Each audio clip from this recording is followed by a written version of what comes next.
ध्यान का पहला चरण, श्वास की जागरूकता। कथा के रूप में बहुत समय पहले की बात है।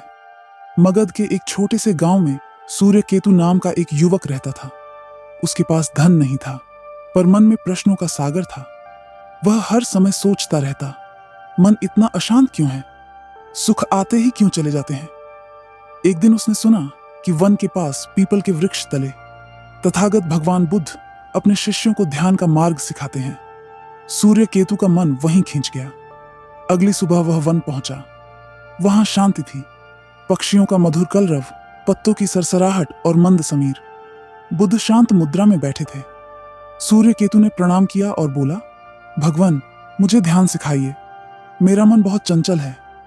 बुद्ध मुस्कुराए और बोले, वत्स, ध्यान का पहला चरण बहुत सरल है, पर वही सबसे कठिन भी।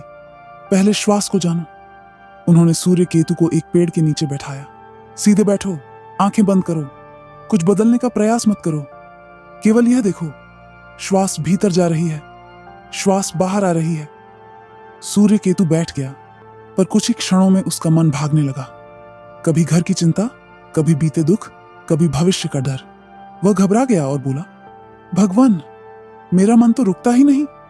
बुद्ध ने शांति से कहा, मन को रोकना मत, केवल देखो, जैसे नदी बहती है वैसे विचार भी बहते हैं। तुम नदी नहीं हो, तुम देखने वाले हो। सूर्य केतु ने फिर प्रयास किया। जब विचार आया, उसने बस इतना कहा, मन में यह विचार है, और फिर लौट आया अपनी श्वास पर। धीरे धीरे उसे अनुभव हुआ कि श्वास उसकी मित्र बन गई है। जब श्वास भीतर जाती वह जानता, जब बाहर जाती वह जानता। समय बीतता गया, मन अब भी आता जाता था, पर सूर्य केतु डरता नहीं था। पहली बार उसने वर्तमान क्षण को महसूस किया।